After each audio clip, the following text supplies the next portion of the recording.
Hi, everyone. It's been a while. I have been pretty busy doing other things. It's summer. So spending a lot of time with family and just getting ready to start school again. Anyway, I have been also kind of like, it's been interesting. So this journey in what I was assuming was just going to kind of touch on a little bit of other types of abuses and focus mainly on domestic violence, which that's all part of the abuse kind of realm. So, but I like over the past month and a half, probably about a month, I have been really kind of being drawn to a more holistic type of looking at all types of abuse, where you have spiritual abuse, uh, people who are wounded by churches, even in the workplace abuse, as well as domestic violence. And sadly, what I have known and continue to study up on are that there are lots of narcissists who are drawn into these relationships with vulnerable people where they can find vulnerable people. So you have ministries who people are very drawn to, the whole forgiveness, get over, like we're all, we've all messed up, and we need to forgive, and yes, there may be ministers who in the past have had issues issues whether it's infidelity or whatever, like it's put under that, or just past, people in their past are like, hey, this person is not a safe person, and we're easy to forgive, up to like even in people who are in as bosses or leaders of some sort in our everyday life, in our jobs, to our relationships, our personal relationships, our romantic relationships, our family relationships and dynamics. So what I've found, like I said, it's everywhere, and I've kind of been drawn to start addressing, how do we recognize when we're being abused? And that's a loaded question, because well, first of all, um, you don't realize that you're in abuse a lot of times. Like that word abuse, a lot of times we don't realize that that's actually what's happening, is that we're in an abusive situation, in an abusive relationship, wherever we find ourselves, and whatever relationship is abusive. And so basically, I've been watching, I'm going to give you a rundown of podcasts that I really enjoy watching. A lot of them have to do with spiritual abuse cases and churches that are finding themselves um, with people that are alleging that they've been abused, whether it be SA and clergy, SA. And when I say SA, I don't want this to be tagged, so I can, it's sexual abuse. So or even just, and I say just, but even psychological, emotional abuse. So ministries everywhere. I mean, we're seeing this big blow up within churches and ministries everywhere where these leaders are being called out. So I have been listening to the podcast Wake Up and Win with Blaise and Christina Foret. I believe that's how they say their name. I've also been listening to Julie Roy's with the Roy's Report. She's incredible. She's been doing this type of journalism for a really long time. And she is, that's where her forte is. That's where she has been educated as a journalist. And I am so, I take a lot of what she says very, I don't take it lightly. It's very serious, and she knows what she's doing, and she's very credible. I have been listening to, gosh, there's several. As I remember, I'll post them in the description. But as I have been learning, I've been getting books that they're recommending. And the last book that I'm in the process of reading is very good. And I highly recommend this in response to, how do I know when I'm in an abusive relationship? Or how do I know that that this person is an abuser? How do I know? And I am hopeful that as we learn and as we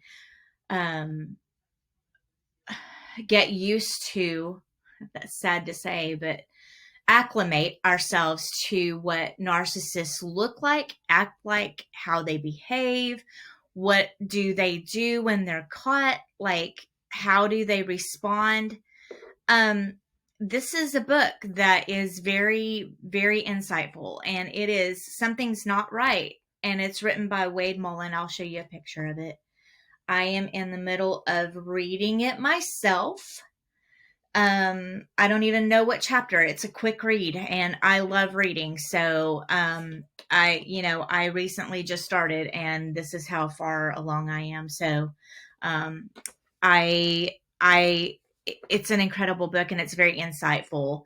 I highly, highly recommend reading that, because the more you know, the better off we all are, right? Like, as we educate ourselves, like I said in the last podcast, as we educate ourselves, the better we are. Like, we are able to spot narcissism, or even not narcissism, but unhealthy and toxic environments.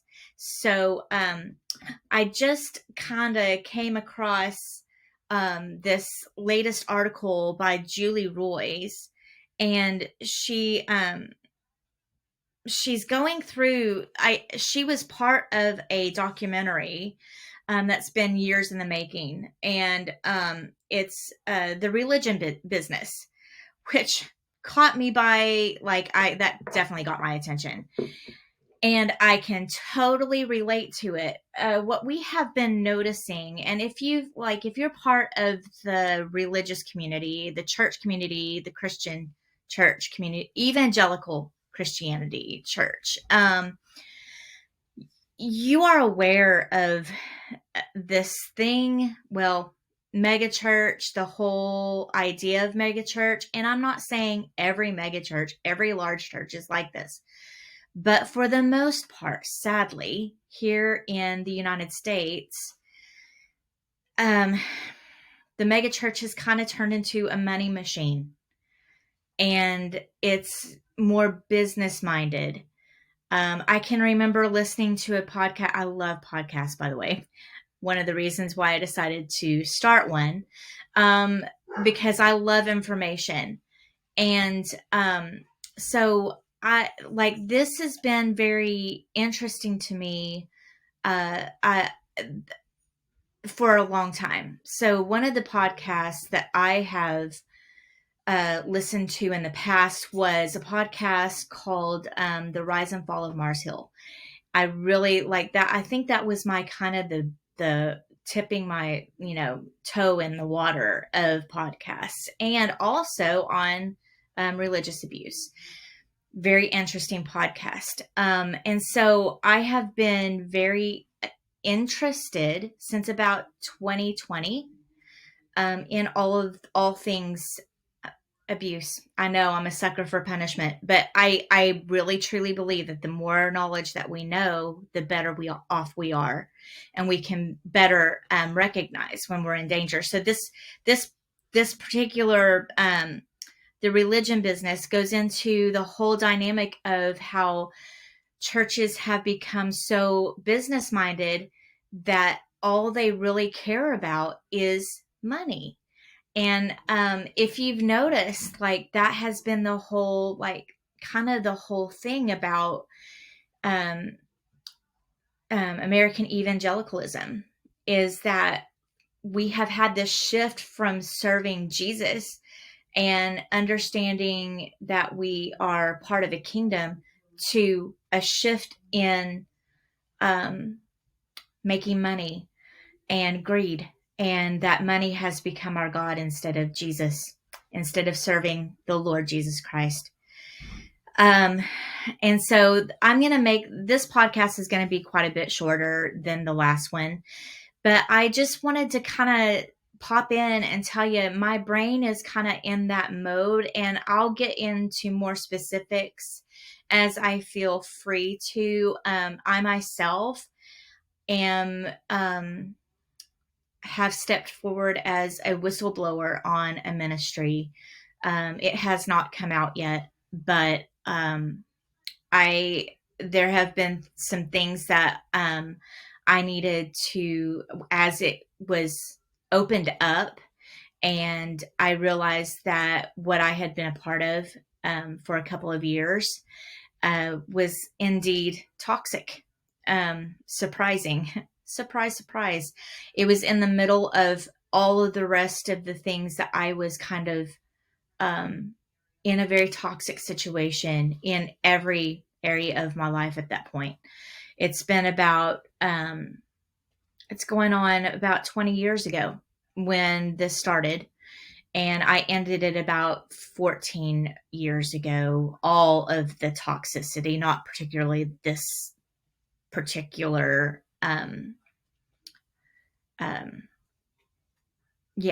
this particular, I want to say business, but it's not a business, ministry.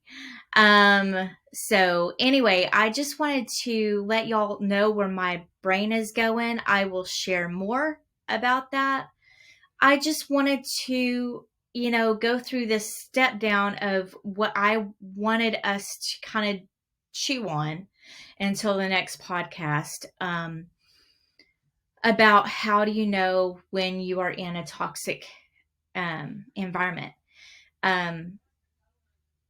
One of the things is that there is, it's amazing. God created us very much with the ability to have our gut, like we feel it in our gut, that something, well, like the book, something's not right.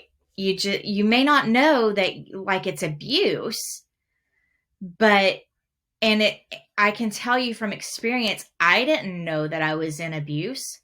I knew that I was being controlled a lot.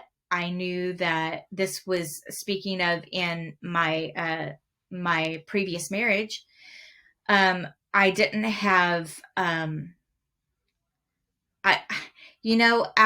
of sight, out of mind. I just didn't, I have the personality that I think is easily snookered. I just didn't really care to know all the details about everything.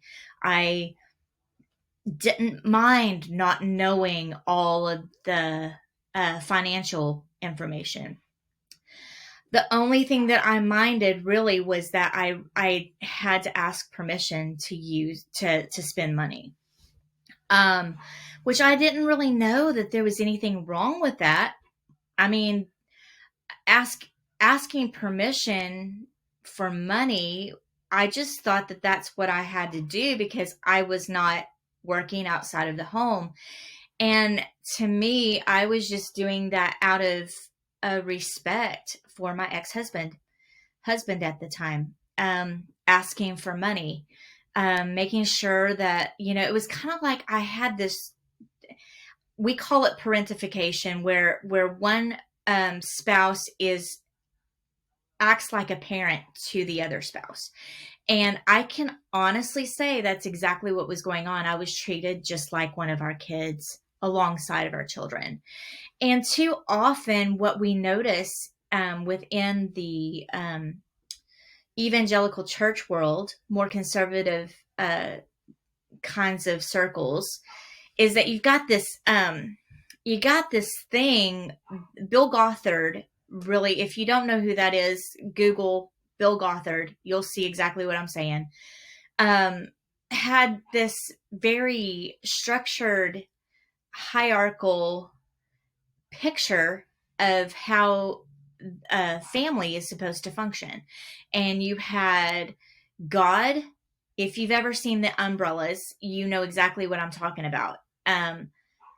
You had God as the umbrella over everything. Okay. And then, which I'm going to say this at the very end, had the umbrella over everything. And then the husband was next and he had his umbrella. And then the umbrella covered the family. So the family was the wife was under the husband's umbrella, and they called it protection. Okay. So it's kind of this scary stuff that if you get out from under this protection, you are doomed with who knows what. You're just afraid to usurp any of that. So the husband is over the wife and the children, and the wife has her umbrella and she's over the children. Okay. So it's that picture. And so what I was going to say about, the umbrella over that God covered everything, right? So how in the world is it still raining over any of the people that are underneath it? That has confused me for years. Okay. But anyway, that's kind of how it's very structured, very much, I'll say that it's very much in the Southern Baptist convention, that Southern Baptist churches. I'm most familiar with, I was raised Assemblies of God. My ex-husband was Southern Baptist. So he was raised Southern Baptist. So that blending together with, me being raised in the Assemblies of God, women were ordained in the Assemblies of God. I never saw a problem with that up until I got married the first time. And then all of a sudden, that was a big no-no, and I didn't understand why. And so as I dug into it, and in my mind, I was 19 years old when I got married the first time. And in my mind, I didn't think that, denominations were that different. And so in my mind, I was extremely naive. I didn't think that I was going to be getting into a relationship where my husband would have a mindset that I was his subordinate, that I was there only, under him and to serve him. And that was my place. And I had to obey him. I had no grid for that. And so when everything started developing in this very unhealthy way, it was very slow. It was a slow process of slowly taking away my autonomy.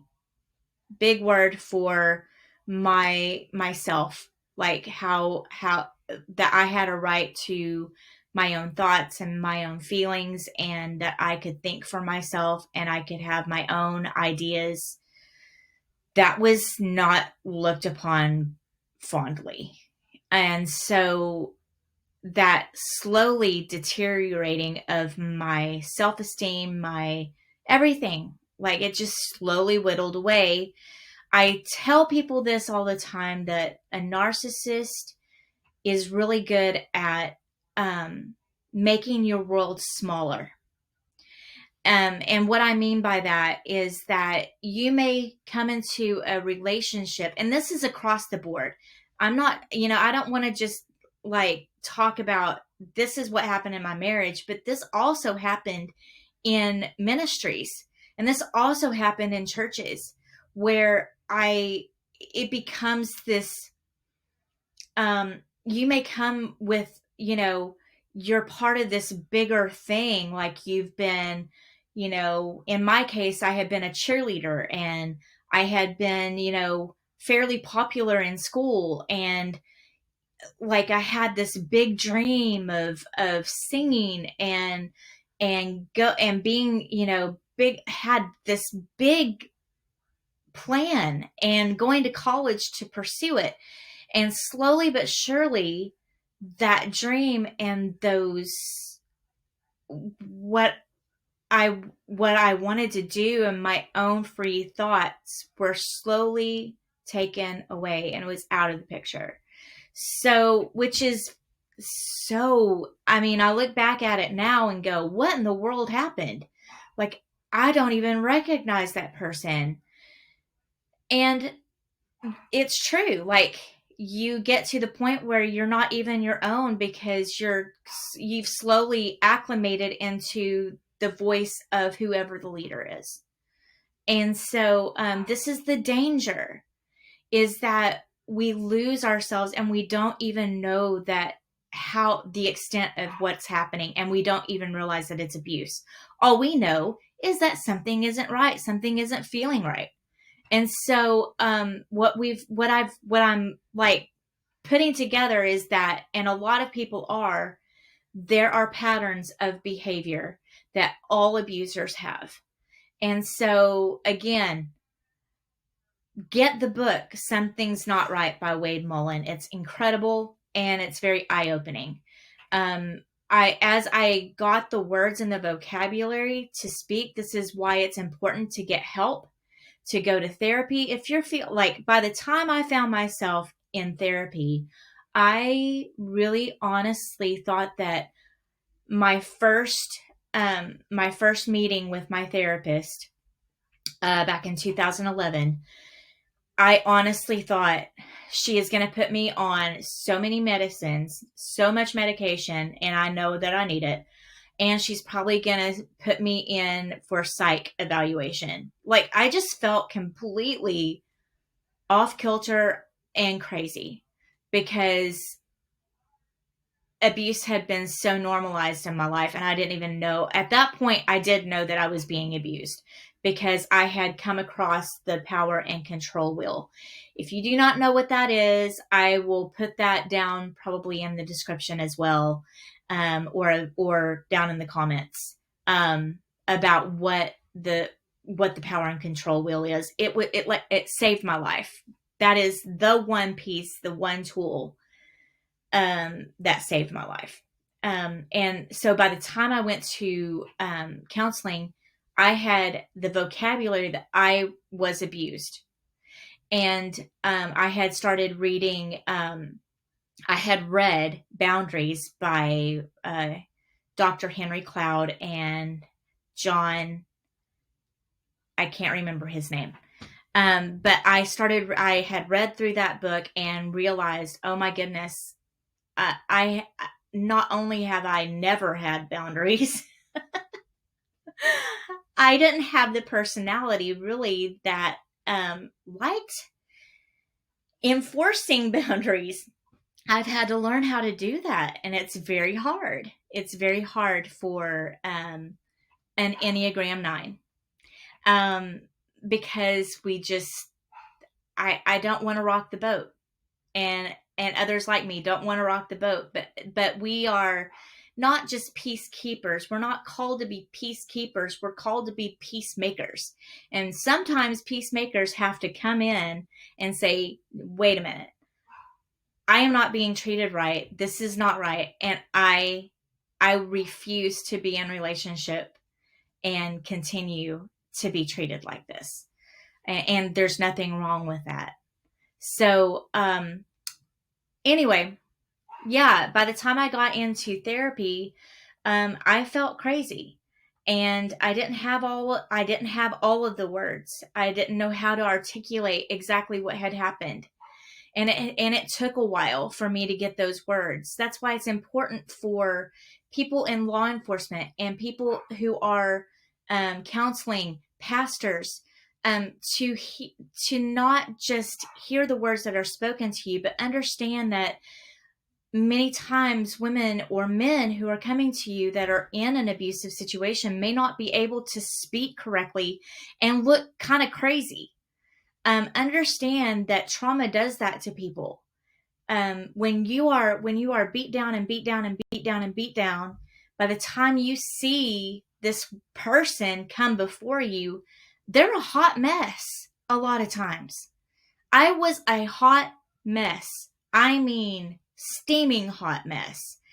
But as I was in therapy and began getting the right words and figuring out what exactly was happening, it helped. It helped immensely. It helped me be able to figure out, start reading more about it, start looking into it more, start seeing that I'm not the only one. That's why it's vital to find therapists, and it's vital to find support groups that will give you that place where you are understood, you are validated, because for years you're never validated. You're treated as if you're crazy. And so I say all of this to say, please start, if you aren't in therapy, get in therapy. Find a therapist. I'm not sure. Some therapists, I was blessed beyond. I found a therapist that, this was in Amarillo, Texas. I found a therapist who, she donated her time to the domestic center in Amarillo. I specifically honed in on her because she was familiar with what domestic violence looks like. So I knew that I needed that type of therapist to help me walk through this. And it began where I was going to pay for it. And then she realized that I was having to use my ex-husband's insurance card. And she came to me one of the sessions and she said, no, you know, I'm not going to charge you anything. I'm doing this pro bono. Amazing. So sometimes that does happen. Just be very honest when you go in and you speak to therapists. Tell them what's going on in your life and let them, start working together with you, and they'll gauge, are you listening? Are you putting into practice what they're sharing with you, and telling you, do your homework, work on yourself, build up yourself, strengthen yourself. It's vital. And also getting involved with a support group. If you don't know where a support group is, talk to one of the domestic violence centers in your area. There are plenty. You can go on Google and Google domestic violence centers or centers for women in abuse or domestic violence. Look at those, and they should have, kind of a plan or know of, maybe able to guide you and point you in the right direction to find a support group. But I highly recommend finding a support group to help you walk through, because you're going to find other people there who are going through or have gone through exactly what you're going through. Their stories may look a little different, but you will sit there aghast at the similarities in the stories, because like I said, abusers, I'm telling you, they have a manual, and it's like they all have the same playbook, and they go and they do that playbook. They do it by the playbook. So, yeah, that's what I wanted to hop on and say today, share with you. Remember, look at this book, try to get this book if you can. Something's Not Right by Wade Mullen. It is an incredible read. And I know that Wake Up and Win podcast is walking through this book. They're giving kind of a context. They're going chapter by chapter, and I don't remember what chapter they're on right at the moment, but they're walking through it, and it's incredible. It's eye-opening. So highly recommend all of the things that I've said. The Roy's Report podcast, Wake Up and Win podcast. There's just a lot. limitless. So, but the Roy's report is really good. It kind of hones in on more of the church world, and hopefully mine will hone in more, although we will cover all of these other areas of abuse and where, we find abuse and abusive leaders. But since I'm also a survivor of domestic violence, I really would like to, kind of guide in that area, because it is incredibly important. But thank you so much for tuning in. Thank you for those who watched the first episode. It was a little bit woo, but I'm not a pro at any stretch of the imagination, in any stretch of the imagination. So just know that I'm just coming at you from my heart, and I hope that you find something that you can learn from and also put into practice for those around you, and become more empathetic of people who may be walking through things that you may not understand completely. But yeah, do your homework, and I hope to catch you back within the next couple of weeks. I start classes in about another month. So I'm trying to cram in all the trips and all this stuff before I have to start back at school. But I am so excited to begin school and taking you along on what I may be learning and like putting into the whole dynamic of abuse. And so, yeah, have a great wherever you are. It's late afternoon on a Friday here, so have a great afternoon, evening. Have a great weekend, and I hope to catch you again in a few more weeks. Thanks, and let's get healthy.